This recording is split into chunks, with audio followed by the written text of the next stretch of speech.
Isaiah 42 verse 5. Báyìí ni Ọlọ́run Olúwa wí, ẹni tó dá ọ̀run tó sì nà wọ́n jáde, ẹni tí ó tẹ́ ayé àti ohun tí ó ti inú rẹ̀ wá, ẹni tó fi ẹ̀mí fún àwọn ènìyàn lórí rẹ̀ àti ẹ̀mí fún àwọn tí ó ń rìn nínú rẹ̀. Exactly. This is the choruses and the prayer that we have prayed.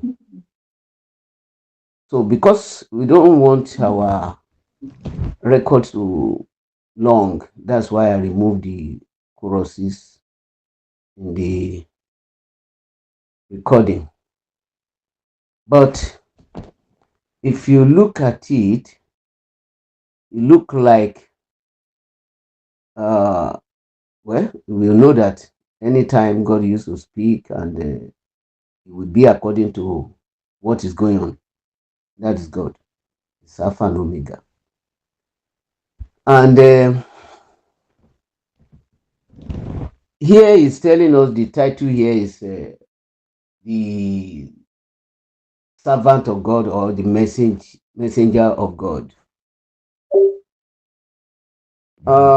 We are getting to hear some news. I may not able to play all for us, but let me and in all these our forests, they are committing atrocity. And that is why, you remember I said it in a video yesterday, that the same thing happened when the chief of defense, that's Musa, also say it again, that once they see anybody inside the forest, they should shoot them aside immediately. That there is. You hear what the thing Tinubu do now? Yesterday we hear about a message. Ibi tí a ti gbọ́rọ̀ yẹn wọ́n sọ nípa ọ̀gágun ó ṣòfin pé ẹnikẹ́ni tán bá ti bá nínú igbó, ó jẹ́ agbésùmọ̀mí, ìyẹn ni pé bandit kọ́, torí bandit tó dà pé bandit ní èdè tó dà bí ẹni pé bóyá ń ṣiṣẹ́ tó láàrin ni, tí ó jẹ́ pé kì í ṣe nǹkan burúkú tó bẹ̀ jù bẹ́ẹ̀ lọ. Wọn ò fẹ́ kán pè wọ́n ní terrorist, ìyẹn ni tó ń pààyàn, tó ń yọ àgbáyé lẹ́nu. Àwọn tó jẹ́ pé àwọn ló dá okòwò Amẹ́ríkà jẹ́ ní 9/11. Mo rò pé àwọn tí ó bá jẹ́ àgbàlagbà láàrin wa máa rántí àkókò yẹn. Àtìgbà yẹn ni a ti ń gbọ́rò àwọn terrorist, àwọn tó ń fipá gba ìjọba, jẹ́ pé ẹ̀ṣẹ̀ òkọ̀kú ni wọ́n. So tí ẹnìkan bá ń pè wọ́n ní èdè tó rọrùn láti gbọ́, tó dẹ̀ dùn mọ́ etí èèyàn láti gbọ́, ṣùgbọ́n àwọn tó bá wà Nàìjíríà sì tó bá tẹ̀ gbọ́ bandit ẹ̀, wọ́n ti gbà wípé terrorist ni. Táwọn bá tẹ̀ ń pè lórúkọ mìíràn, wọ́n ti gbà pé ó túmọ̀ sí pé Fúlàní wà ní agbègbè yẹn o. Ṣùgbọ́n ní ẹnu ìgbà tán wọ́n ti fẹ́ parí iṣẹ́ ní Òkè Ọya, wọ́n wá wò pé they want to finish the work in the north, so they are thinking, what can they do? The next place is to fulfill what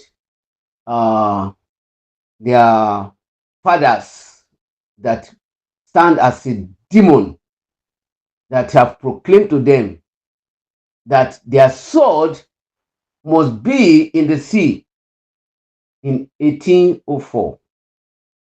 And by crawling ways, the northern Nigeria have been in religion almost 600 years ago, like Yoruba too, and their religion is the same with Yoruba, peaceful religion. And if you see Hausa too, they have similarity with Yoruba too. In those days, I'm talking about. But when their Otmada Fodio tó ti wá sílẹ̀ Yorùbá sí orílẹ̀-èdè Nàìjíríà yẹn, ìgbà yẹn tí ń jẹ́ Nàìjíríà o, tó ti wá sí ọ̀dọ̀ àwọn Haúsá, ó gbabẹ̀, ó tàn wọ́n jẹ, ó dẹ̀ tún wá sọ́dọ̀ wa náà. Wíwá tó wá sọ́dọ̀ wa, òun náà ní oore ọ̀fẹ́ eléyìí tí Álímì tí òun náà fi rí ibùjókòó ní ilẹ̀ Yorùbá nípa ìṣẹ̀lẹ̀ tó ṣẹlẹ̀ tí ó jẹ́ ohun tí ó fa Ọ̀yọ́ mọ́ra. Ọ̀rọ̀ yẹn kò sí bọ́n ṣe máa fa dùrù tán ní fa gbó tán nìkan ará Ọ̀yọ́. Ṣé bẹ́ẹ̀ ni àbí bẹ́ẹ̀ kọ́? The world they don't even like it. They don't want to hear anything about God. There are some people hate when you are saying word of God. They will not, even though when we start, that they already see that this is like a church something, they will never hear it again. Because it's painful to hear that Christianity again is talking when they are the one destroy the world. But does that mean that Jesus come to destroy the world? No. Yes, according to his word, he said, I didn't come to this world for peace. I come to this world to bring sword. Ó náà wá sínú ayé láti mú kí ìrọ̀rùn wá. Òun mú ìjà wá sínú ayé ni láti ya àwọn ọmọ bàbá ìyá kó ń pín wọn níyà. But kì í ṣe wípé láti dájàlẹ̀ láàrin wọn ló ń sọ. Àwọn òbí náà máa kórìíra Olúwẹ̀. Àwọn aráàlú ẹ̀ máa kórìíra ẹ̀. Àwọn ìbátan ẹ̀ máa kórìíra ẹ̀. Bẹ́ẹ̀ ni ó dẹ̀ máa bẹ́ẹ̀ ló ṣe rí sí Jésù. Bó ṣe ń ṣe oore kiri, wọ́n kórìíra ẹ̀ ni.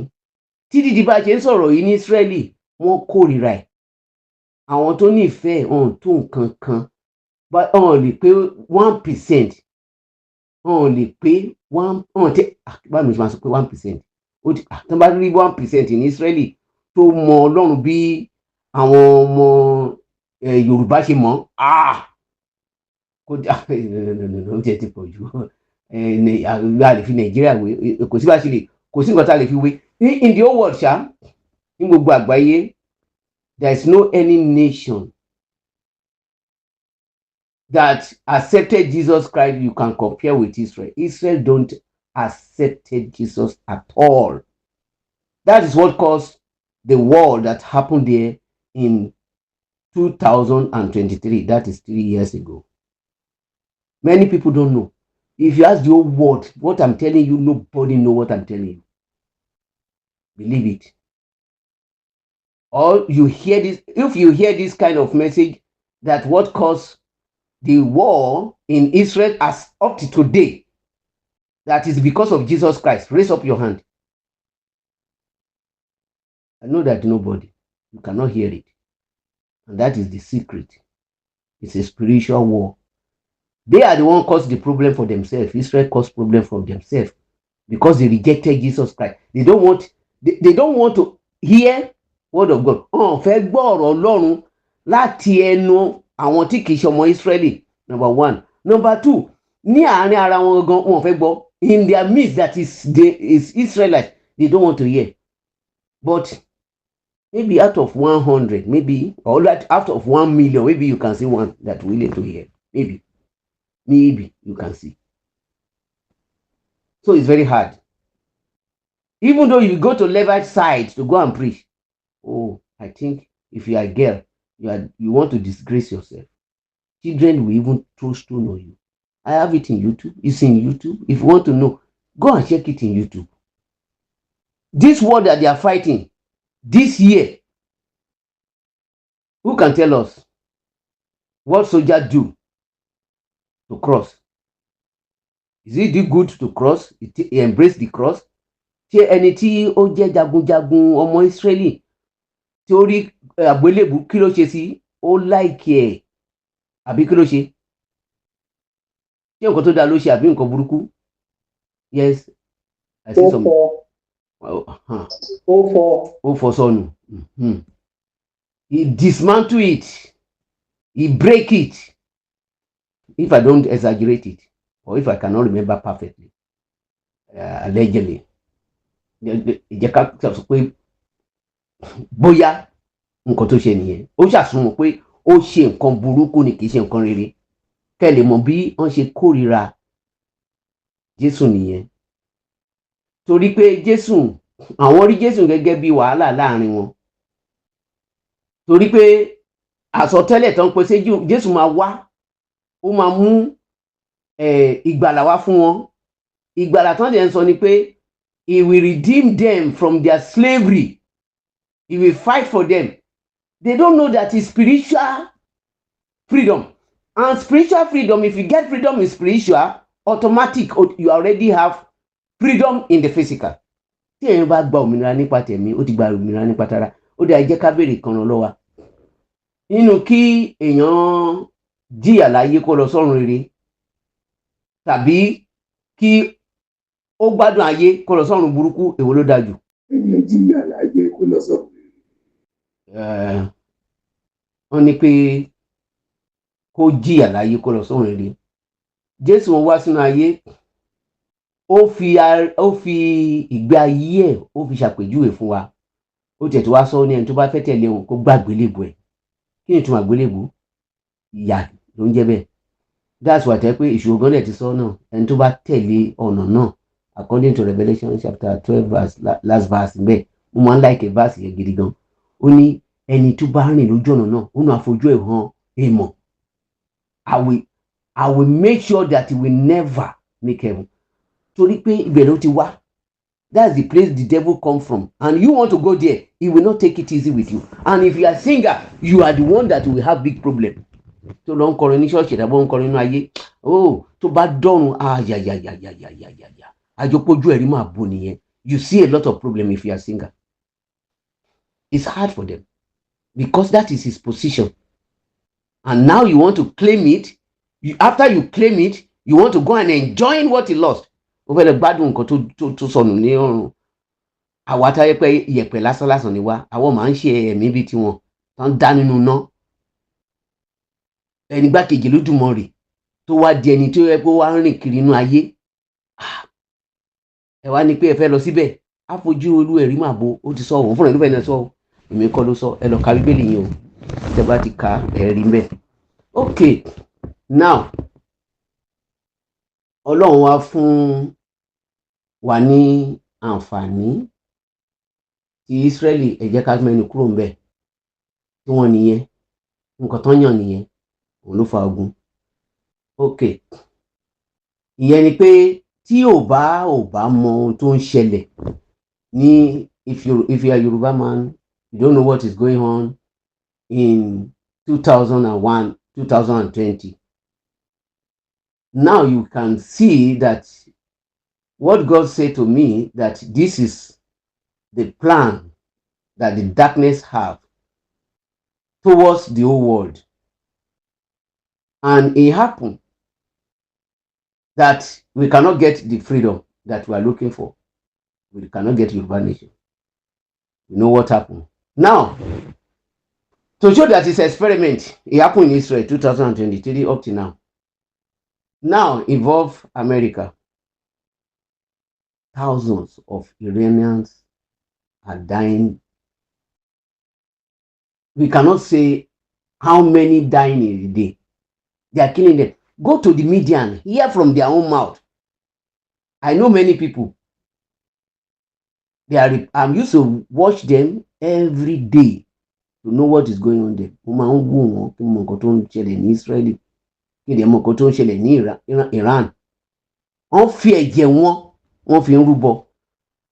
So tí ẹni tí bá ṣẹlẹ̀ ní ilẹ̀ Yorùbá báyìí tàbí ní Nàìjíríà, ó yẹ kó yìí máa yé wa díẹ̀díẹ̀. Ẹ gbọ́ ọ̀rọ̀ tí ó sọ nínú ìwé Isaiah, according to Isaiah chapter 42, that verse 5. God said, He's talking to His people. And if you are hearing English, please read by yourself.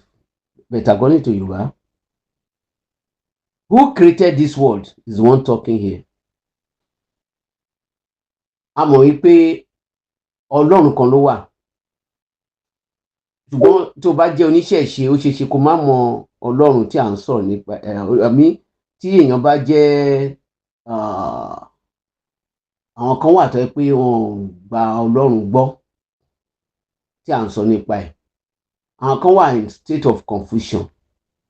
Àwọn kan gbà wípé Ọlọ́run tí à ń sọ yìí kì í ṣe Yorùbá ló ń pè lọ́lọ́run, pé ti Bible ni we have a lot of names. Olódùmarè, Àṣẹ̀dá, Ọ̀gá ògo, bẹ́ẹ̀ bẹ́ẹ̀ bẹ́ẹ̀ lọ. Ó tún ní oríkì bẹ́ẹ̀ bẹ́ẹ̀ lọ. Ọlọ́run kan náà là ń sọ, Ọlọ́run tó dá wọn ayé. Simple as ABC. Okay. Ọlọ́run yẹn wá ń sọ wípé ó ní, ẹ jẹ́ ká wo ibi tó ti bẹ̀rẹ̀, ó ní àti ohun tí ó ti inú rẹ̀ wá, ẹni tó fi ẹ̀mí fún àwọn ènìyàn lórí rẹ̀. That is, if you are living in this world, God give you your soul to live. And he give you the chance to be breathing. Ó fún ẹ láǹfààní láti máa rìn lórí ilẹ̀ alààyè gẹ́gẹ́ bẹ́ẹ̀ tó ní ẹ̀mí, tó dẹ̀ ní, tó ní imú, tó lè máa mí símú, tó lè máa mí síta. Ṣùgbọ́n tẹ́ bá ń wo Yorùbá ní lọ́jọ́ òní, wọ́n dàbí òkú ènìyàn, òkú gùrò. Ǹjẹ́ mo ìdí tí mo fi sọ bẹ́ẹ̀? Tí n bá béèrè béèrè sì kò sẹ́ tó lè dá wa lóhùn. Ìdí tó fi rí ní tẹ́ bá lọ sí Ìbàdàn, ẹ rí pé ní Áfíríkà, number 1 biggest city in Africa is Ìbàdàn.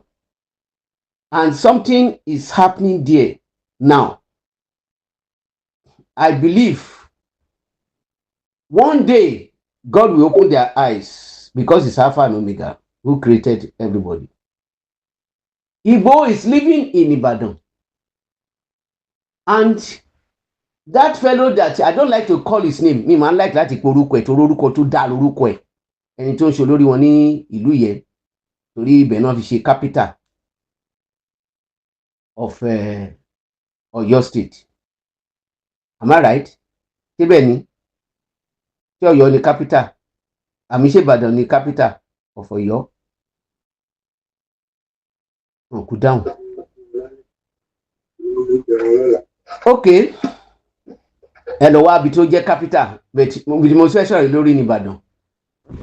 Bẹ̀tí bẹ́ẹ̀ ni ó ń gbé, ìyẹn ẹni tó jẹ́ olórí wọn ní Ọ̀yọ́ state. Okay. Òun wá ń ṣe bẹ́ẹ̀ ni pé òun ló ń dá àwọn èèyàn lúyẹ̀ sílẹ̀. Kí lẹ yọ ọjọ́ orí ẹ̀? Pátápátá ẹ̀ kó jẹ́ bí 60. Tí òun ló wá dá àwọn arúgbó tó wà ń bẹ̀. Ọdún mélòó ló máa fi ṣe olórí bẹ̀? Anytime from now, within this now, by now till December. Tọ́lọ́ bá dẹ̀ ní ò nílò ẹ̀mí ẹ̀ lónìí, á mú kúrò ń bẹ̀. Ṣùgbọ́n ìyẹn ni àkókò ìdìbò wọn nìyẹn, tí àkókò tó máa dé nìyẹn, tó máa parí iṣẹ́ ẹ̀ ní tọdún yìí, ó máa parí. Tó bá parí ńkọ́, á wá dàbí èèyàn.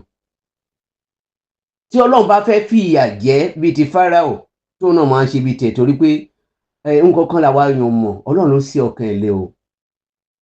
Bí Ọlọ́run ṣe mú Mósè ìgbà tiwa yìí, tá à ń pè ní Ìgbòho, bẹ́ẹ̀ náà ṣe rí.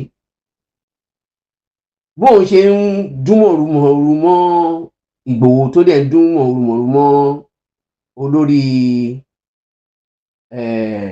Nàìjíríà, ìyẹn Tinubu, tó jẹ́ pọ̀ mọ́ ẹ̀yà ìtàn jọ ń sọ èdè ara wọn, tó bẹ̀rẹ̀ sí ṣòfin oríṣiríṣi àgbọ̀lànà, tó dẹ̀ tún continue, tó ń pa odidi èèyàn méjì ní ìlú ẹ̀ ní àná. Àwọn Yorùbá máa gbé ṣe pẹ́kẹ́. Ṣé kìí ṣe yí pé, tí àwọn pé àwọn ará tó wà ní Ondo, ní àwọn tó tẹ̀súnmọ́ Ọ̀ṣun state àti Ògùn state, àti Lagos tẹ̀ jìnnà sí wọn àwọn yẹn ò lè wá akátẹ̀ fi Lagos ò lè fò ok àwọn tó súnmọ́ agbègbè wọn lè dìde ẹ rántí Darkman láti yan ìlú tó jìnnà ló ti wá ó bá sọ̀rọ̀ bí tọmọ tìyá ó tún tàn wọ́n ó ṣàkún fún ẹ̀tàn òun àti Fáráò wọn yàtọ̀ síra now kí ló wá ṣẹlẹ̀ tí Ọlọ́run fi gbé ọ̀rọ̀ yìí jáde pé òun ló ń dá ọ̀run ayé òun ló dẹ̀ fún wa ní ìmí tá à ń mí àti bí a ṣe lè máa rìn bí òun ló ṣẹ̀dá wa ẹjọ́ ta ló mí sí ènìyàn according to Bible ní Genesis ta ló mí sí èèyàn ta lẹni tó jẹ́ kéèyàn máa mí tá a fi lè máa mí sínú la mí síta yes who give us the chance to be breathing in and breathing out in Genesis chapter 2. Who's that fellow? I hear somebody said it's Ọlọ́run. I think I hear God too. Jesus Christ. Thank you. So God will give us knowledge and wisdom. That's Jesus Christ. Òun lẹni tó mí sí èèyàn kì í ṣe Ọlọ́run. So mi ní time láti kọ́ wa níyẹn. So bẹ̀ tó yà mí lẹ́nu nǹkan táwọn kéèké mọ̀ láàrin wa. Okay. Ìwọ wá ń sọ̀rọ̀ bẹ́ẹ̀ ni pé òun ló dá gbogbo Yorùbá sílẹ̀ tó tẹ̀ dá Ọ̀yọ́ state sílẹ̀ and ó dẹ̀ pa kẹ́kẹ́ mọ́ lẹ́nu bẹ́ẹ̀ tẹ́nìkan sọ̀rọ̀ mo gbọ́ ẹnìyẹn ó ní pé ẹ̀yin tí ẹ lọ wọlé sùúrù tí ẹ wọlé tàmọ̀dù àwọn tí ẹ lò nígbà tán fi jólè Ìgbòho tí ẹ dẹ̀ fi ń wá pé wọ́n fi kú pa Ìgbòho tó ẹ pé wọ́n yẹ wá pààyàn sílé gbogbo ẹ̀ lẹ́mọ̀ sí tí ẹ ṣe bẹ́ẹ̀ ni pé ẹ mọ̀ tó bẹ́ẹ̀ gẹ́ tó jẹ́ gbé nísìn Fúlàní tí ẹ sọ wípé Ìgbòho ń dún mọ̀rùmọ̀rù mọ́ tó ń sọ̀rọ̀ tó ń ṣe bó ṣe lè jẹ́ pé pálọ̀wé fún wọn ni kò sọ direct kò dárúkọ ẹ̀ bẹ̀tọ́ lówé mọ̀wé ara ẹ̀ náà Yorùbá mọ̀wé tó ń pa náà ó tẹ̀fẹ́ kó máa múnú bí àwọn ọba àjálùfáà o ọba àjẹ́ ìmáàmù inú máa bí ẹ̀ tó bá gbọ́ tó bá jẹ́ oníṣẹ̀ṣe orí ẹ̀ máa gbóná bẹ̀tí gbogbo wọn náà orí wọn kàn gbóná ni they are just getting angry they cannot do anything to him because they are not God who put him there torí àwọn kọ́ ni ẹni tó fi Fáráò sórí ipò yẹ ṣé ẹ mọ̀ pé fò Fáráò yẹ Mósè lè kó à ń bẹ̀ ṣá ṣùgbọ́n Ọlọ́run fẹ́ kí Mósè lè mọ̀ yìí pé ipò tó ń pè ẹ́ is for life tó máa wà títí láé tí ẹ bá lọ sí Israel ní ìsìtẹ́ bá ṣépèlé Jésù kò sẹ́ni tó máa sọ̀rọ̀ sí tó bá dárúkọ Mósè tó bá sọ̀rọ̀ tó ṣe ayé ẹ̀ lẹ́nu kó máa kú kó tó pé 5 minutes ó rẹ̀ ti dòkú tó bá dárúkọ Mósè anyhow but tó wá ń praise ẹ̀ tó bá tẹ̀ ń yẹ̀yẹ̀ Jésù kò sí problem kò sẹ́ni tó máa sọ sí ẹ̀ no problem because wọn nígbàgbọ́ náà Jésù ò tí ì wá lọ́dọ̀ wọn àwa Gentile aláìgbàgbọ́ ẹlẹ́bọ àwọn gbogbo àgbáyé lẹ́lẹ́bọ àwa yẹn la gba Jésù yẹn gbọ́ because we see the bó ṣe nǹkan tó ń ṣe nǹkan tó sọ bó ṣe wà láti ìgbà yẹn náà ló ti wà dídí sí i ṣé èmi wàá sọ pé kò sí Ọlọ́run ni àbí mi ìrókù tó jí dìde ni àbí kí n fẹ́ sọ mi kò sáfàní fún mi láti sọ̀rọ̀ lórí ẹ̀ lórí àlákòókò púpọ̀ so now ìwọ wá ń ṣe bẹ́ẹ̀ ni pé ìwọ ló dá Ìbàdàn sílẹ̀ fún ọdún mẹ́jọ tó fẹ́ lò yẹ ló wá ti wá lágbára lórí Ìbàdàn tó jẹ́ pé ó jẹ́ ti wá ń lọ ẹ rí i pé kì í ṣe òun náà ló ń ṣe nǹkan yẹ àwọn tó ń lò àwọn ogun ọ̀run àpáàdì ń lò lọ́wọ́ wọ́n dẹ̀ máa pátì láìpẹ́ ṣùgbọ́n Ọlọ́run wá ń sọ wípé òun ló ń mí sí wọn ó lè yọ kúrò ẹ wo nǹkan tí Jésù ṣe ní Ísírẹ́lì wọ́n ní àwọn ní drone ẹ rò pé drone ló ń catch àwọn missile ni àwọn áńgẹ́lì wà ń bẹ̀ mi ní time láti sọ̀rọ̀ lórí ẹ̀ náà tí tó ń bá ti di pọ́n ti gbéraga pẹ̀lú missile wọn àwọn áńgẹ́lì á dẹ̀ tún fa wọn sẹ́yìn báyìí ẹ̀ kàn máa rí tí gbogbo olú wọn kàn máa blow ní dànù tí missile máa wọlẹ̀ kán lè mọ̀ yìí pé òun ló wà bẹ́ẹ̀ ọmọ kankan bí mo yẹn sọ̀rọ̀ yìí o ṣùgbọ́n gbogbo ẹ̀ ni mò ń fojú rí o mi kúrò nínú ilé mi o mi lọ sí Israel o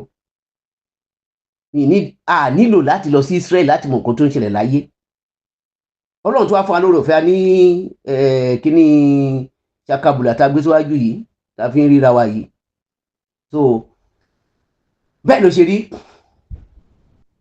God give us this phone we are using to be seeing each other, and because of that now, it doesn't mean that we know what is going on, except God open our eyes to let us know. So the same thing in Nigeria, nílẹ̀ Yorùbá, níbàdàn,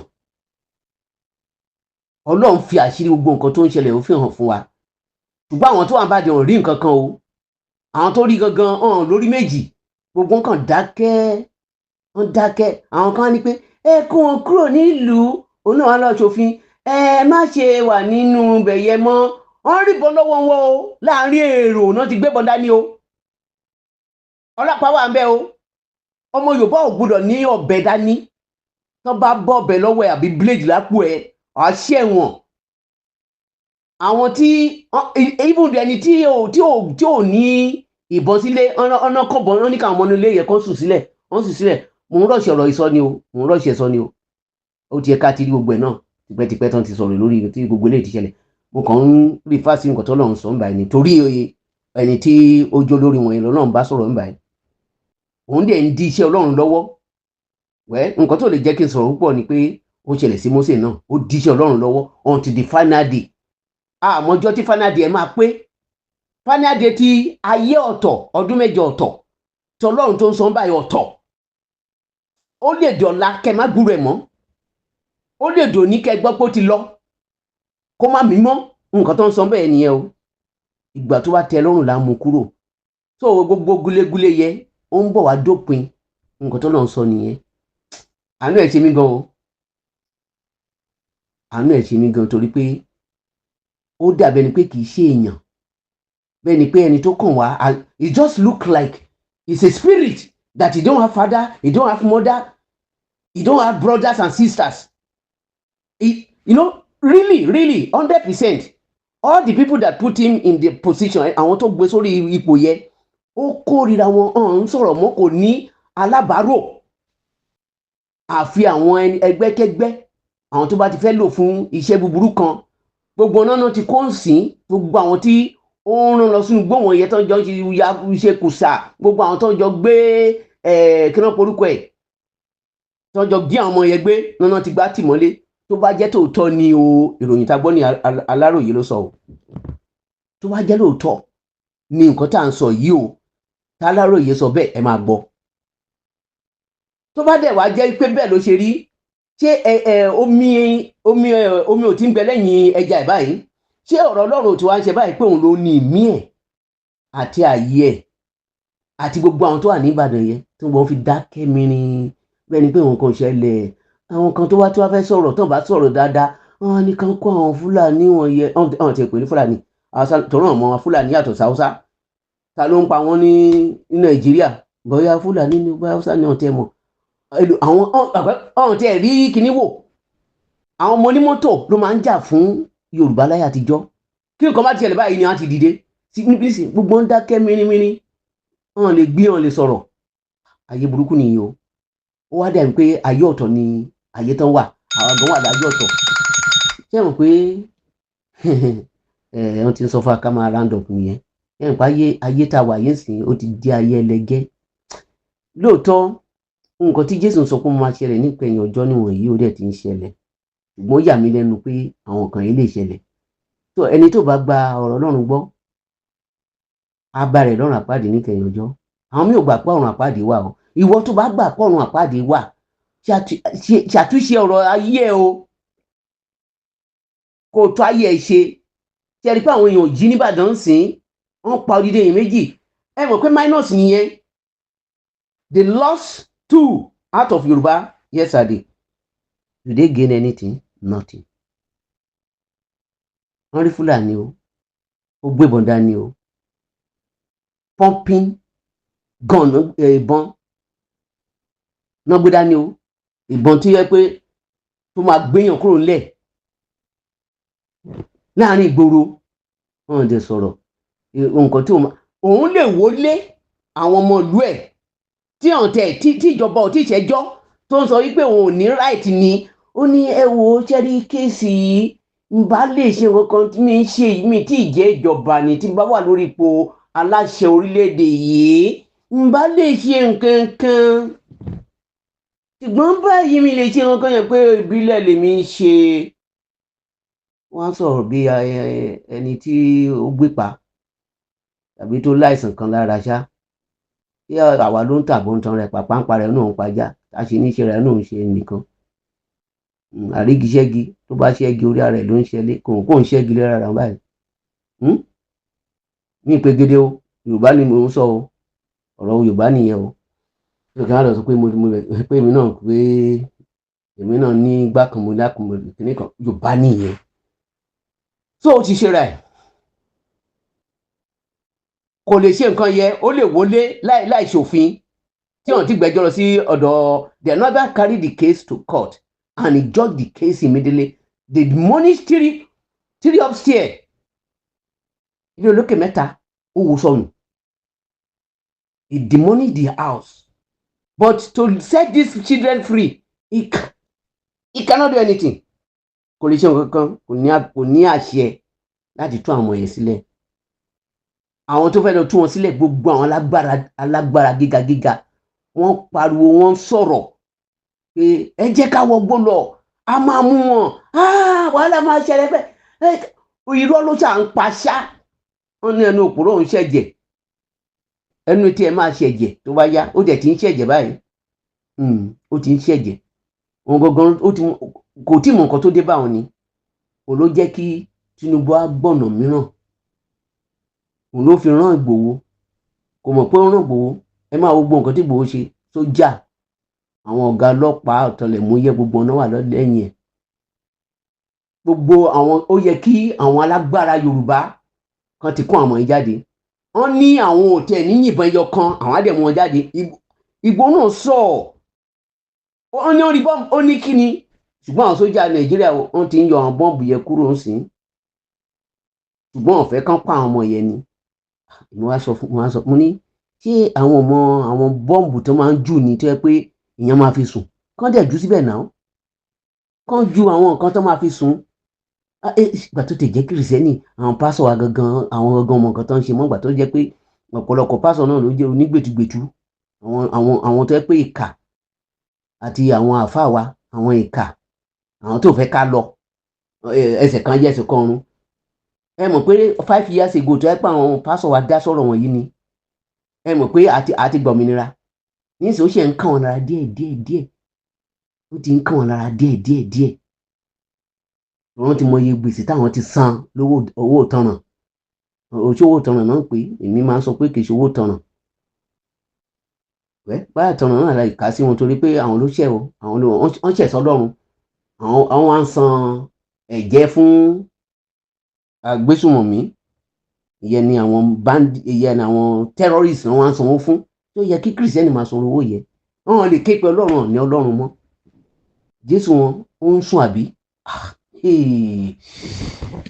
mo mọ iye àdúrà tèmi gbà kí Ọlọ́run ṣíjú àwọn Jènófà sí àwọn lójú kán lè mọ̀ wípé wọ́n ti ṣẹ̀ pé ọjọ́ sábàdé yẹ o pé báyìí ni o kán sòótọ́ ẹ mọ̀ nǹkan tó ń lọ wàásù ní láti ẹ̀ náà lọ wàásù ní ṣọ́ọ̀ṣì wọn pé èmi ń gbàdúrà nínú ìyẹ̀wù tèmi àwọn dẹ̀ lọ ń ṣe mẹ́sẹ̀gì níta gbangba fún gbogbo àwọn ọmọ ìjọ wọn pé ọjọ́ Sunday ni o ọ̀nà ọjọ́ ìsinmi nítorí pé wọn mọ̀ tún mọ ọ̀rọ̀ tó ń kà ní Bíbélì bẹ́ẹ̀ sì náà wọ́n dìde yípo Ọlọ́run àdáríjì wọn o ẹ máa gbàdúrà fún wọn o tí ojú wọn bá ṣí àwọn aráàlú ojú wọn náà ṣí ẹ rí i pé wàhálà wà ṣùgbọ́n Ọlọ́run wà pẹ̀lú àwọn èèyàn tiẹ̀ ẹ jẹ́ ká lọ gbàdúrà. ọlọ́pàá ń tẹ̀lé bọ́ bá.